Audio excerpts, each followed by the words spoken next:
vision becomes hopelessly blurred and nowhere as vividly as in Night Springs.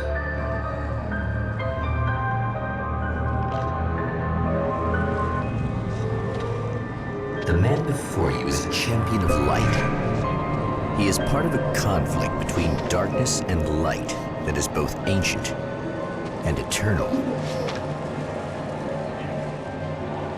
He is chasing a dangerous quarry, the Herald of Darkness. His evil doppelganger, known only as Mr. Scratch.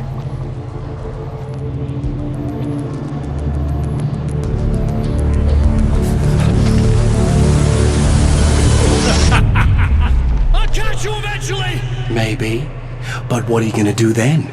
By then, I'll have had my hands on everything you love.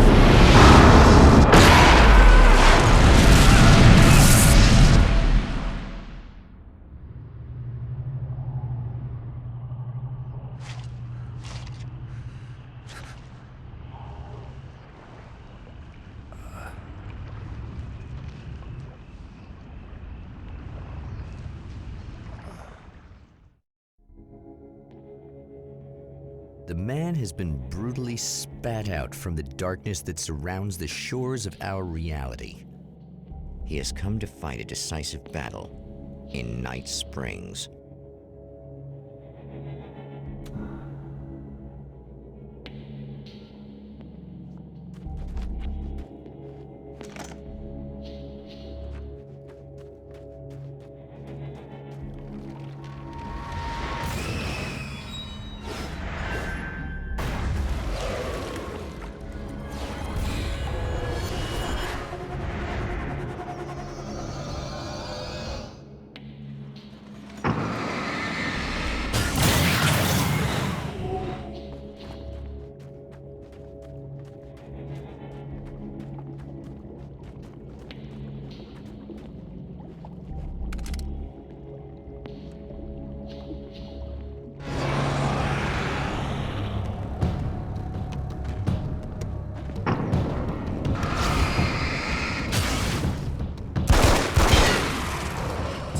That again, huh?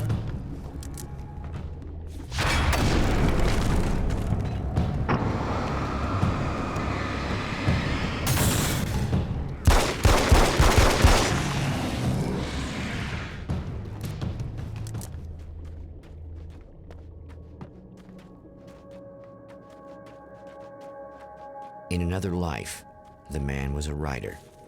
He still practices that art, forging weapons of war out of ideas. But the violent currents that brought him here have scattered the pages he has written.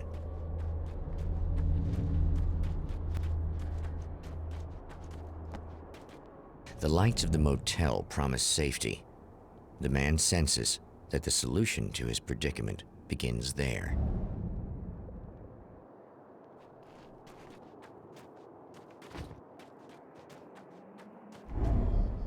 Somewhere within the Earth, space itself has been pierced, and from dark depths runs a steady flow of monsters. The man recognizes the hand of his evil double in this. He knows he must put an end to this madness.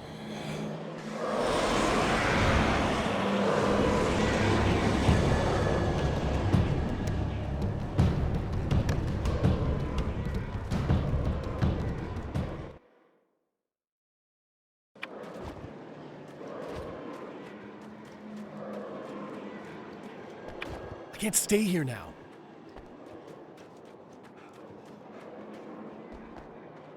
It's a little sad how many problems you can solve with buckshot.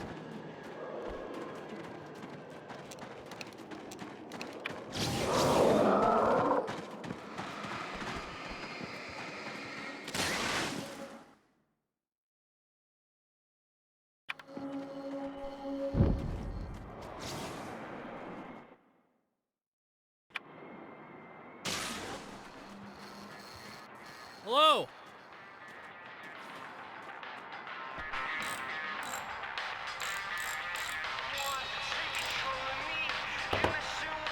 Hey, it's you. There. You remember me, right? Emma? Emma Sloan? I think you might have something that belongs to me. Really? A typewritten page? Oh, yeah, that's weird. I did find a page like that. I don't even know where it came from. It was all this weird stuff about the oil derrick and a satellite. Yes, that's what I'm looking for. Oh, well, I don't know how you knew I had it, but I guess it's yours. Listen, what's this all about? There are these really creepy guys hanging around the oil derricks. There's something really weird about them. They're dangerous. I'm gonna deal with them. Try to stay out of their sight, okay? And stay in the light. They hate the light. Just to be clear, you should know that we haven't actually met before. Sure we have, Mr. Wake. Remember you stayed at the motel here. No, the guy you're talking about just looks like me, even if he uses my name. He's behind all this trouble. Oh, I thought, now that you mention it, I guess your aura looks a lot nicer than his, actually. I'm very sensitive to things like that. There's a bunch of stuff I need to find. The things mentioned on that page? Well, there's a lot of old crap lying around this place. Great, thanks. I think you should be able to find everything, except the satellite, obviously. Are you gonna tell me what this is? I don't think that'd go over too well. Why don't you let me be the judge of that? Fine. The page is a formula for rewriting reality. Either I use it to close a strange portal to a place that isn't in our world, or shadowy serial killer monster things keep pouring out of there. Yeah, you were right the first time. The Champion of Light recognizes the page he got from the woman. It is a weapon of his own design, custom engineered to destroy the dark portal. If he recreates the conditions of the page, a great power will be unleashed. Well, here you are, about to enjoy another cool Arizona night with me, Eddie Rodman, the host with the boast. Hey, any of you guys remember Old Gods of Asgard? Man, I actually saw them twice back in the 70s. I was just a kid then, but my dad worked at this club, and he'd sneak me in to see bands all the time. You know how it is. Talk about an education. Anyway, great band, couple of great albums, solid fan base, and then they kind of dropped off the face of the earth.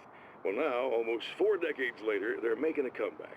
And let me tell you, these boys have seen a lot of road. There's some serious rock and roll veterans, because they weren't too young even back in the day. Well, now I've got Odin and Tor Anderson, 2 of the original Old Gods, in the studio with me, along with their manager, Barry Wheeler. Nice to have you guys here. Oh, hey, great to be here, Eddie. Yeah, hey. Hello! Now, boys, let me just come out and say this, all right? Spring chickens, you ain't. I mean, you guys, you make the Stones look young. You're only as old as you feel. Who you calling old? Now, your last album was 1978's In the Valley of My Shadow. And then you stopped playing altogether after that. Why? And what made you do a comeback after all this time? Well, it was a sad thing. See, the original bass player for Old Gods, Fat Bob Balder, passed away in... Leukemia! Bob had leukemia, poor bastard. Yeah, after that, we didn't feel like playing no more. Long story short, I ran into these guys up in Washington, and it was obvious to me that they still got it. So I figured, hey, let's make some music, right? And they went for it. Now, Barry, you were a literary agent before this, right? Uh-huh. Yeah, and you were very successful. You represented Alan Wake, I believe, who disappeared under mysterious... Yeah, that's... Hey, I just want to talk about Old Gods tonight. Is that cool? Can we do that? Oh, yeah, sure. Listen, why don't we take a little break, and then later on in the program, we'll hear the new Old Gods single. Stay tuned, folks. Well, at least Barry landed on his feet.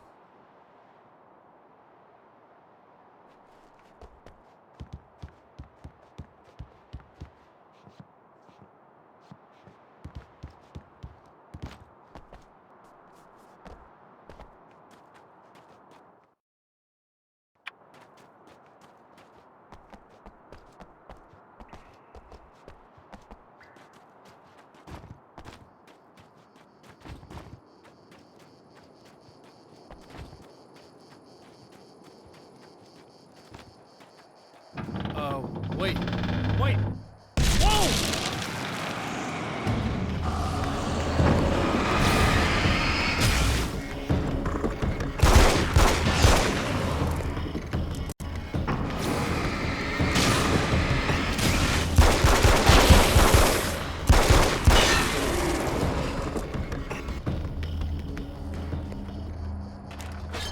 That's one thing down.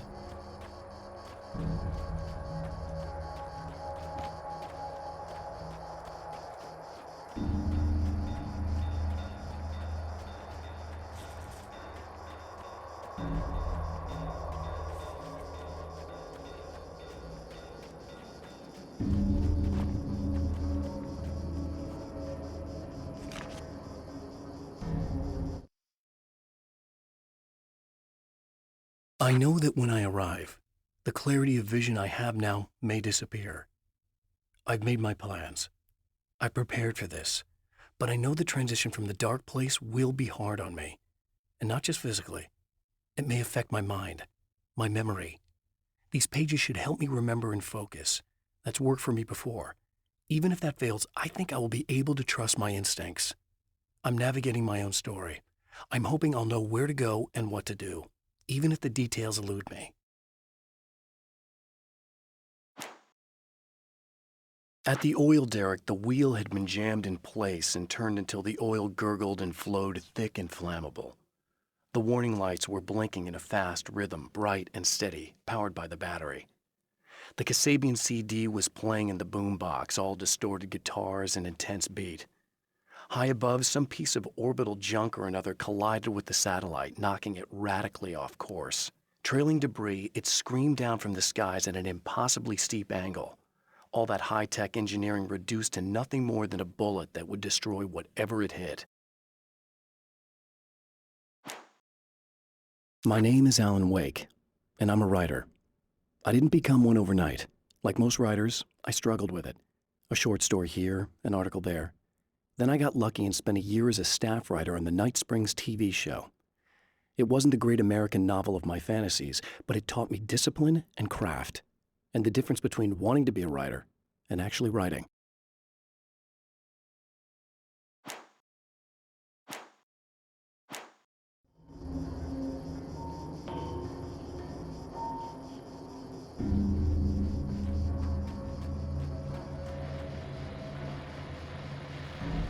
Oh, hell. This isn't gonna be good. Is this on? How can you tell?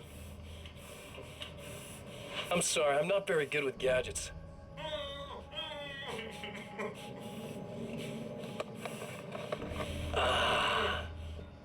That's more like it.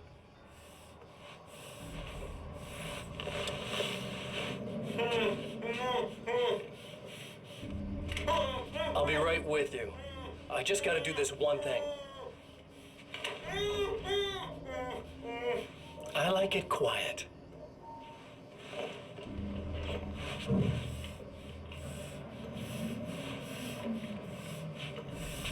I bet you're wondering why this is happening. Why am I doing all this? Why am I so hell-bent on ruining your life? You're cramping my style. You've got money, fame, everything you could want. But you don't know what to do with it. I do. I'm getting all the things you never had the balls to go for. Having more fun, too.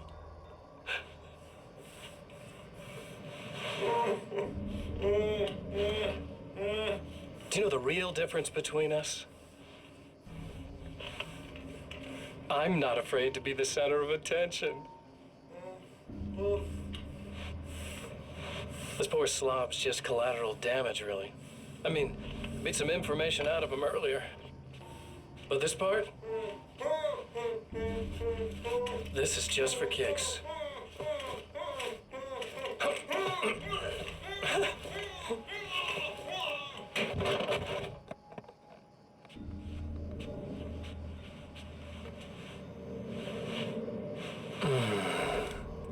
So quiet.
2.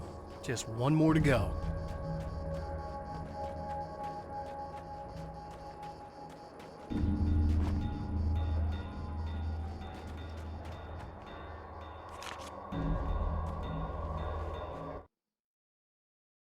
Some of the Taken aren't protected by the darkness like their comrades. Instead, their aversion to light is so extreme that they literally split into two when they encounter strong light. It leaves the two halves weaker, but of course, there's strength in numbers. It's a disturbing development. The dark presence I faced 2 years ago was powerful, but it didn't have much in the way of imagination. Clearly, the same cannot be said of Mr.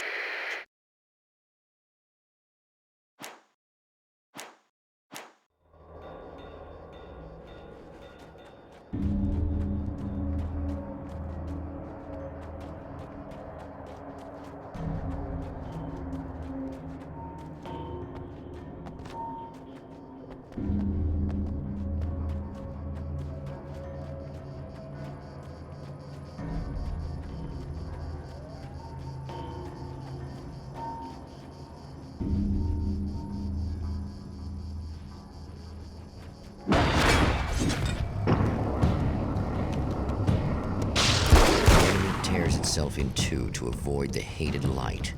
It becomes weaker, but more numerous. Such is the arithmetic of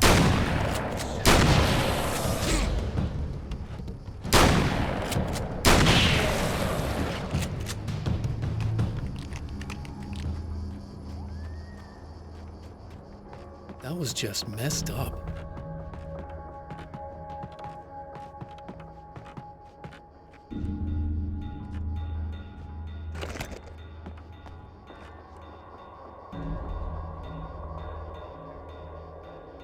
Something tells me I'm really gonna need the extra firepower.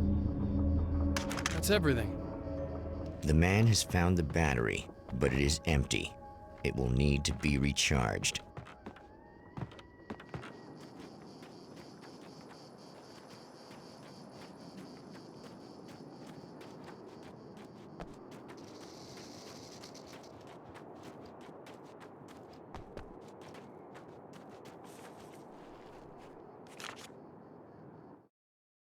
To change reality, you nudge it into the right direction.